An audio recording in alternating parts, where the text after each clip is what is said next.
Næsta táknmálstúlkun hjálpaði sjálfræði og það ætlar hún Árný Guðmundsdóttir, táknmálstúlkur frá Samskiptamiðstöðinni. Gjör svo vel.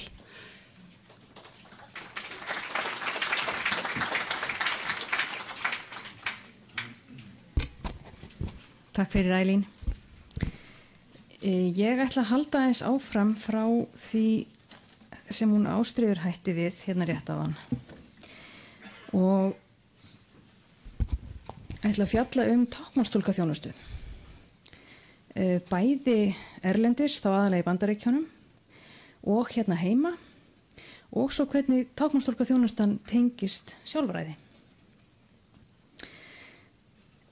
Upp úr miðri síðustu öld voru samfélög heyrnarlausra hópur fólks með litla menntun eða hugsanlega einhverja iðnmenntun. Þau trúðu því að heyrandi fólk hefði alltaf rétt fyrir sér og ef einhverjar upplýsingar vantaði, þá var þær að fá frá heyrandi einstaklingum. Þannig hafði þeirra uppeldi verið, heyrandi veit. Úr þeim samfélögum þróuðust samfélög einstaklinga með betri grunnmenntun. Það fór að koma til túlkar sem túlkuðu það sem sagt var og samtök túlka og heyrnarlausa studdu hvort annað í áframhaldandi þróun.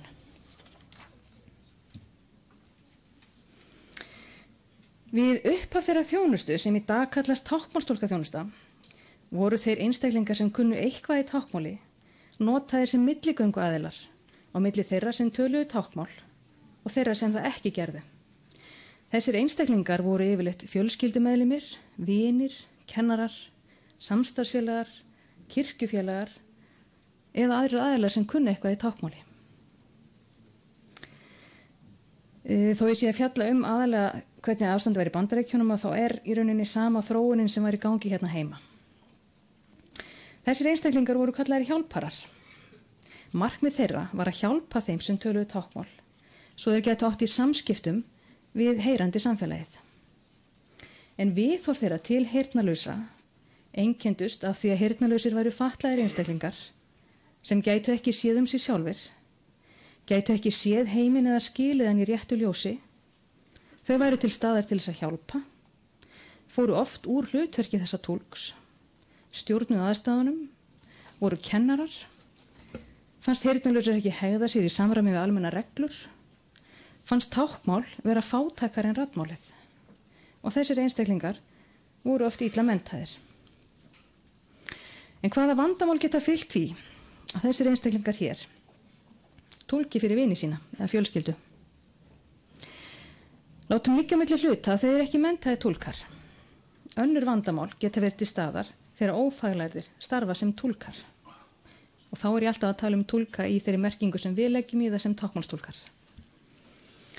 Fjölskyldumeðlimir og vinir geta meðvitað eða ómeðvitað haft fordóma, verið hlutdrægir sem gerir það að verkum að það ómögulegt fyrir einstaklingana, hvort sem það þessi heyrnarlausi, læknirinn, skrifstofan eða fyrirtæki sem verið að tala við, þau get ekki treyst í að túlkunin sé nákvæm og hlutlaus. Starfsmenn sem taka þátt í fundi get ekki túlkað fyrir samstarfsfélaga og samtímis tekið þátt í faglegri umræðu. Annarkvort maður þáttaklandi eða túlkur. Það var litið á þetta fólk sem gott fólk sem var að hjálpa heyrnarlausum. En það hlutverk gengur á sjálfræði bæði heyrnarlausa og heyrandi þar sem því fylgir forræðishyggja og yfirráð yfir heyrnarlausum og þetta ekki hlutlaus hegðun. Það eyðileggur líka túlkunarferli sem slíkt og dregur úr því að traust myndist á milli þáttakandana sem taka þátt í samtalinu. Þessir einstaklingar voru að sinna sjálfboðaliða starfi. Sjaldan eða aldrei fenguðu greitt fyrir þá þjónustu sem þau veittu. Leið það augljóst að þetta var í rauninni hugsjónastarf eða hjálpastarf.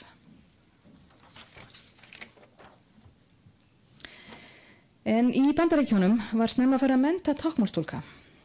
Þeir stofnuðu sín eigin samtök árið 1964 og 10 árum síðar, eða 74, voru samtök táknmálskennara stofnuð í Bandaríkjunum.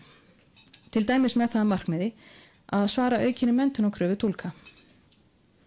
Það leyti fór starf túlkana verða launað, en hafði fram að því, eins og ég sagði áðan, verið sjálfboðaliða starf. Þá komu fram hópar fólks sem hefðu sýnt mikinn áhuga og vilja til að læra táknmál og vera fyrst og fremst túlkar. Upp úr þeirri menntun sem var hvorki mjög formlega né á háu stigi, til að byrja með, þetta voru nokkura vikna námskeið, komu túlkar sem voru eins konar þýðingavélar. Þau voru algjörlega hlutlaus og túlkuðu einungis orðrétt allt sem sagt var og ekkert annað en talaða orð. Þau virkuðu eins og vélmenni og voru algjörlega ósveigjanleg á allan máta. Algengt var á þessum tíma að fólk trúði hvorki alveg né treysti því að táknmál væri fullgilt mál og að samfélag heyrnarlausra ætti sína eigin menningu. Þau treystu raddmálinu frekar til fullkominna samskipta, þó að táknmáli væri notæft að einhverju leyti. Þessi hlutlausa framkoma túlka getur haft neikvæðar afleiðingar, þar sem hún tekur ekki tillit til menningamunns sem getur verið töluverður, þar sem siðir, gildi og hegðun geta verið ólík, eða jafnvel skilin sem óviðeigandi ef hún ekki útskýrt eða túlkuð. Menntun táknmálstúlka þróaðist og farið var að auka menntun í táknmálsfræði og menningu heyrnarlausa eða DÖF. Þaðan koma einstaklingar sem hafa það að markmiði að koma á samskiptum og láta þau ganga án þess að eigin sjónarhorn eða viðhorf hafi þar áhrif. Þessir túlkar eru opnir fyrir umhverfinu og aðstæðunum. Þau skilja skilaboðin sem eru ekki sögð, passa að báðir viðskiptavinir standi jafnfætis, koma til skila andrúmslofti og stjórna aðstæðum án þess að vera yfirþyrmandi. Túlkurinn túlkar á milli tveggja menningarheima og er vel með á nótunum með það hvað tilheyri hvoru menningarheimi fyrir sig, hvað þurfa að túlka, hvenær og hvar. Túlkurinn lítur á það sem sitt hlutverk að láta samskiptin ganga snurðulaust fyrir sig og útskýra menningamun ef þörf krefur, annars að túlka þann mun. Túlkurinn metur það hverju sinni hvort hann þurfa að útskýra eitthvað í sínu hlutverki eða hvort þessi heyrnarlausu manneskjuna að gera það. Það fyrir að sjálfsögðu eftir einstaklingunum og aðstæðunum, en sem menntaður túlkur hefur hann færni og þekkingu til þess að meta það hverju sinni. Túlkurinn lítur á túlkunina sjálfa sem samstarf allra aðilana sem koma að verkefninu. Ábyrgðin er allra, ekki bara túlksins, á því að skilningur náist. Sagan hérlendis er styttri en víða út í heimi. Menntaðir túlkar hófu ekki störf hér fyrir en eftir 1986. En það voru þá kennarar sem sóttuðu námskeið í táknmáli til að geta túlkað. Fram að því höfðu makar heyrnarlausa, systkini, börn, vinir, foreldrar, kennarar eða skólastjóri túlkað og ekki bara fyrir sína nánustu, heldur hjálpuðu þeir fleiri heyrnarlausum, til dæmis við ökunám og fleira því líkt. Þessir fyrstu túlkar falla því í hóp hjálpara. En kennararnir sem ég nefndi hérna undan fallaði ákveðnu leyti í hóp hlutlausra túlka, þó þær hafi ekki verið svona þýðingavélar. Þær reyndu að vera frekar hlutlausar, því þær hefðu sótt þjálfun til Danmerkur varandi hegðun túlka og það var mikil umræði í gangi hlutleysi túlksins á þessum tíma. Þessi hópur kennara voru fyrstu launuðu túlkarnir en unnu þó flestar jafnhliða sem kennarar. Aðrir kennarar þessa tíma sem ekki hefðu sótt þessa þjálfun voru hjálparar þó þeir reyndu að sinna hlutleysinu líka. Á þessum tíma var mikil umræða hér sem á annar staðar stöðu túlksins og hún sífellt endurskoðuð með tilliti til þeirra reynslu sem hafði aflast. Hér heima var lengi framanaf, eins og annar staðar, litið á túlka sem afskaplega góðar manneskjur sem vildu aðstóða heyrnarlausa. Jafnvel eftir að túlkar með háskólamöntun voru komnir fram á sjónasviði, talaði sérstaklega eldra fólk þessa góðu einstaklinga sem voru tilbúinir til aðstóðar. Háskólamöntun túlka fór á stað við Háskóla Íslands árið 1994. Fyrirmyndina því námi var sótt til Bandaríkjanna, þar sem farið var að kenna Deaf Studies eða DÖF-fræði eins og við kallum það, auk túlkanáms. Einnig var búið að stofna til norrænt samstarf táknmálstúlkamenntun á þessum tíma og svo voru nýtt námskeið í Háskóla Íslands sem að hentuðu. Þeir túlkar sem útskrifuðust úr þessu námi voru meðvitaðir fullgildi táknmálsins og menningarheim heyrnarlausa, sem var bylting fyrir heyrnarlausa. Þar með voru komnir fram túlkar sem skildu menningarheim heyrnarlausa, náðu færni í táknmáli og fengu kennslu í þýðingum. Það voru einstaklingar sem litu á tungumálin sem jafngild og að það sem hægt var að segja á öðru málinu væri hægt að segja á hinu. Einnig voru þeir túlkar tilbúni til að túlka á milli þessara menningarheima og leið veita heyrnarlausum betri aðgang að samfélagi heyrandi.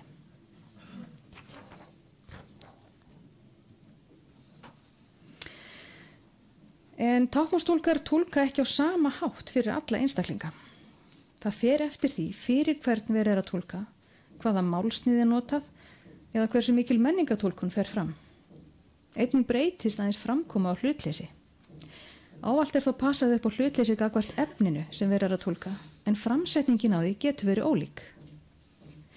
Sem dæmi má nefna að ef verið að túlka fyrir fólk í atvinnulífinu, þá þurfum við ekki að nefna á nafn einhvers ráðherra sem verið að tala en ef verið að túlka fyrir grunn eða framhaldsskólanema, myndum við að segja heiti ráðherrans sem verið að tala þar sem heyrnarlausir hafi ekki sama aðgang á upplýsingarstreymi ljósvakafjölmiðla og heyrandi einstaklingar og því getur þessi nöfn og starfsheiti auðveldlega að fara fram hjá þeim.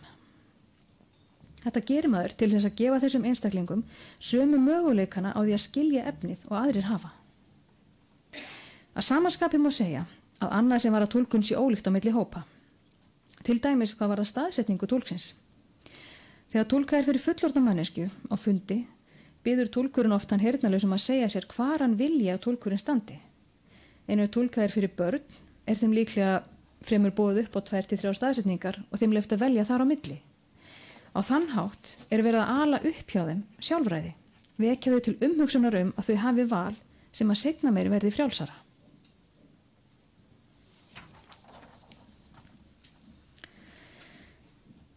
En hlutverk túlksins er í rauninni aðeins það að gera samskipti möguleg, að heyrnarlaus einstaklingur og svo sem hann talar við, fagaðili, fjölskyldumeðlimur, samstarfsfélagi hver það er, að þeir geti átt í óhindruðum samskiptum þar sem allar upplýsingar fara á milli þessar einstaklinga. Túlkur ritskoðar ekki hvaða upplýsingar hann er að túlka. Hann lætur ekki sína skoðun efninu í ljós. Heyrnarlaus einstaklingur hefur tæki frá því að spyrja þeirra spurninga sem þörf er á vegna þess að túlkurinn er á staðnum. Þannig getur hann tekið ábyrgð á sínum aðstæðum, fengið upplýsingar hvernig hann er að taka lyfin sín eða hvað það er. Ekki túlkurinn með honum heima eftir viðtalið, fyrir utan að túlkur tekur ekki að sér að geyma slíkar upplýsingar. Þvert á móti er það svo að það sem túlkað er verður eftir inn í því rými þar sem túlkunin fer fram. Það er mikilvæg forsenda þess að vera sjálfráða einstaklingur að geta skilið það sem fram fer og að geta tjáð sig á stað og stund og haft áhrif í aðstæðum. Sumir hafa kallað túlk samskiptaloggu, þar sem túlkurinn sér til þess að umferðin gangi klakklaust fyrir sig, en á ekki að ráða því hvernig bíla fólk keyrir eða í hvað átt að stefnir. Túlkurinn er yfirleitt eini fagmaðurinn túlkun á staðnum og verður því að taka ákveðna stjórnun aðstæðnanna að sér. Hins vegar má aldrei gleymast að túlkur er ekki aðili að því máli sem er að ræða. Túlkurinn er í aðstæðum sem hann væri ekki í ef allir kynnu táknmál og hann má ekki taka ábyrgðina af þeim sem er að útskýra eða tjá sig. Hins vegar ber hann ákveðna ábyrgð á því að fullur skilningur náist á milli allra aðila og ef hann tekur eftir því að svo er ekki, þarf hann láta vita af því svo að þeir sem ábyrgðina bera geta skýrt mál sitt betur. Þannig stuðlar hann að og byggir upp traust allra aðila á því hann vinni faglega. Ef túlkurinn fer hins vegar að skipta sér af aðstæðum sem hann sjálfur, getur traust og sjálfræði eiginlega þáttakenda tapast. Ábyrgð þáttakenda í samtalinu verður alltaf að vera skýr. Ábyrgð túlksins er að sjá til þess að skilningurinn náist og hann haldist. Túlkurinn hefur yfirleitt ekki fagþekkingu á öðrum sviðum og þarf að sjá til þess að þeir sem hana hafi geti komið sínum upplýsingum áleiðis.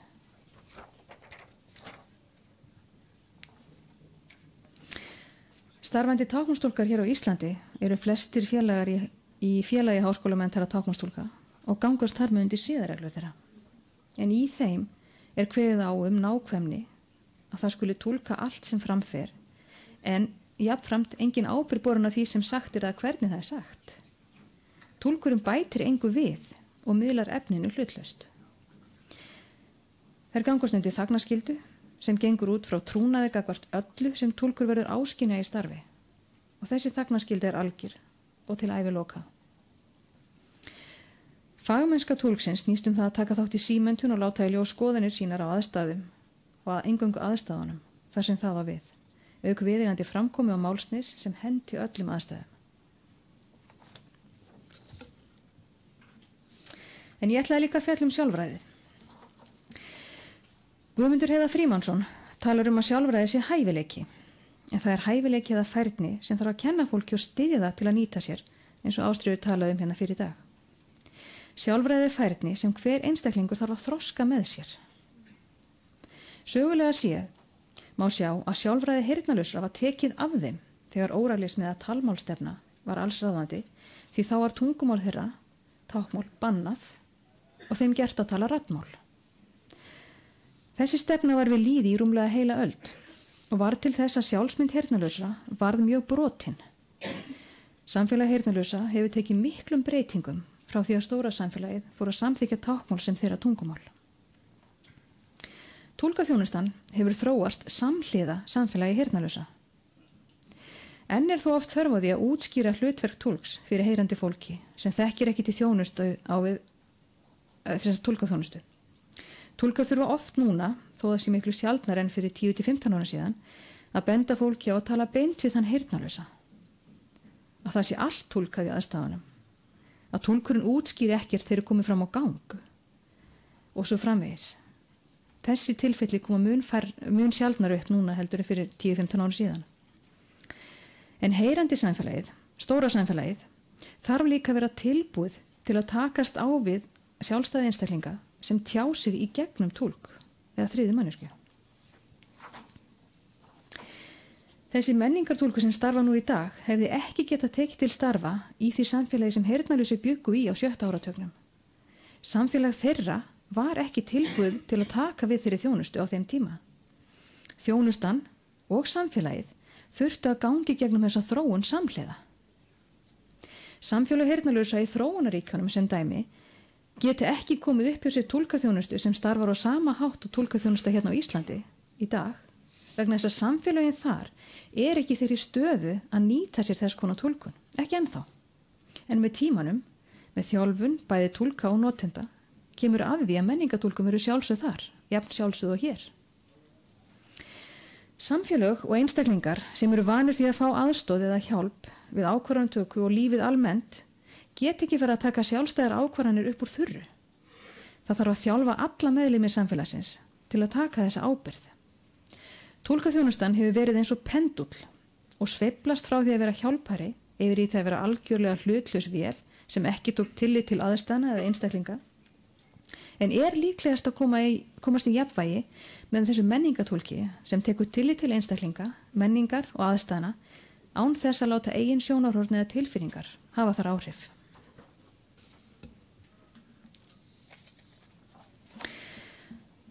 Oft það þannig að heyrandi fólk stýrir því hvaða upplýsingum heyrnarlausir hafa aðgang og hvenar. Heyrnarlausi starfsmenn fá til að mynda oft ekki að vita hvað í gangi því enginn hugsar út í að láta viðkomandi vita af því að eitthvað standi til. Það ekki hengdur upp auglýsingar fyrir en eftir að búið að ákveða atburði og heyrandi starfsmenn hafa heyrt af undirbúningi í gegnum almennt spjall og svo heyrnarlausi upplifir sér utanveltu í samfélaginu. Á þennan hátt verða heyrandi einstaklingar valda meiri en heyrnarlausir, sem aftur skerðing á þeirra sjálfræði. Eins það með stóra samfélagið. Það fer fram umræða í útvarpi eða fréttatímum og það undir hælinn lagt hvenar eða hvort svo umræða fara á prent. Og ekki allir heyrnarlausir með nægilega íslensku kunnáttu til að afla sér upplýsinga í gegnum texta. Þetta eru atriði sem túlkur þarf að hafa í huga þegar rætt menningatúlkun. Hvaða upplýsingar eru þess eðlis að það þurfa að bæta við þær? Til dæmis, þetta umræðefni var mikið í gangi í útvarpinu í gær. Það sem sá heyrnarlausi hafði ekki færi á að fylgjast með því. Það því hlutverk túlksins að koma fleiri upplýsingum áleiðis en nákvæmlega þeim sem haft á orði. Túlkurinn þarf að meta hvaða upplýsingar líklegt að hafi farið fram hjá hinum heyrnarlausa. Hvaða upplýsingar eru almennseðlis og allir eiga að vita og eru grundvöllur þess að fullur skilningur náist. Í dag staðan núna svo að heyrnarlausir búa yfir þekkingu og ýmsum málefnum og sífellt fleiri málefnum. Heyrnarlausir eru að mennta sig á nýjum sviðum sem eykur þekkingu og sjálfræði samfélagsins alls. Það er ekki lengur svo að þekkingin búi öll í samfélagum heyrandi. Það að hafa aðgengi að upplýsingum veitir heyrnarlausum vald yfir eigin aðstæðum og styður við sjálfræði þeirra. Það að hafa tækifæri og möguleika á að taka þátt í sínu eigin lífi styrkir hvern einstakling, en leið þarf einstaklingurinn og samfélagið allt að vera tilbúið til að leyfa viðkomandi að vera við stjórnina. Í lokin vil ég leggja áherslu á það að svo þróun sem orðið hefur á starfi táknmálstúlka undanfarið 15 ár hér á Íslandi er frekar mikil. Í dag er það sjálfsagt mál að táknmálstúlkar sjáist við hinnar ýmsu aðstæður og athafnir og fáir kippa sér upp við það. En það er ekki lengra en 10 til 15 ár síðan töluvert þurfti að hafa fyrir því að útskýra stöðu og hlutverk túlka við svo að segja allar aðstæður. Þetta snýst allt samstarf og þróun. Allir aðilar þurfa að fá tíma og tækifæri til að læra og venjast þeirri tilhugsun að einstaklingar tjái sig í gegnum annan aðila og það meira sig í fyrstu persónu. Takk fyrir mig. Einhverjar spurningar?